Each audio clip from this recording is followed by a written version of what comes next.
Bagong food tripan na naman guys sa may mga gusto na mga shawarma. Ito, masasuggest ko sa inyo na Dim Restaurant. Dito lang yan sa may Cainta. Tara, samahan nyo ako. Ako'y nagugutom na. So ayan, ito yung itsura nung kita. Hindi ko lang alam kung anong street to ba, pero ito, papakita ko sa inyo. So along the way lang to ng Cainta, Paparola. Ito. Yan, medyo traffic ngayon. So ayan. Tara, pasok tayo ngayon sa Nadim. Kung gusto nyo ng Middle Eastern shawarma, ito ang the best. May re-recommend ko sa inyo.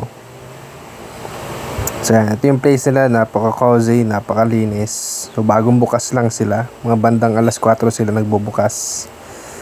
Yan, Nadim Restaurant. So eto, pwede rin kayo mag-inom dito kung gusto nyo. So ito na yung shawarma na in-order ko. Okay na.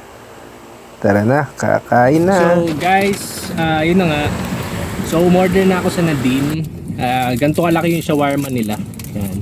Kung naghahanap kayo ng mga authentic na shawarma, like talagang taste from Middle East, so i-recommend ko sa inyo itong Nadim. Hindi lang to first time ko umorder dito, kundi 3-4 na beses na ako umorder dito and hindi nila ako pinalya. Sa sobrang sarap. So samahan nyo ako kumain. So papakita ko sa inyo yung laman. Ayan, buksan natin. Wow, this is so good. Look at this. The pita. Hindi siya yung kagaya lang sa kung kita nyo. Ayan. Hindi lang siya yung kagaya sa Turks or Shawarma Shack. Hindi naman ako sa nagko-compare, but just to let you know. So yan, 8 inches pala siya. So ito. Yan yung laman niya. Yan. So binuka ko lang siya. So let's taste it.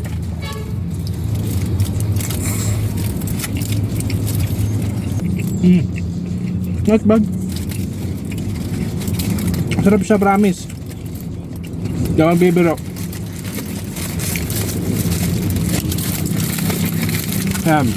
Ganyan. Yan. Up siya, sobra.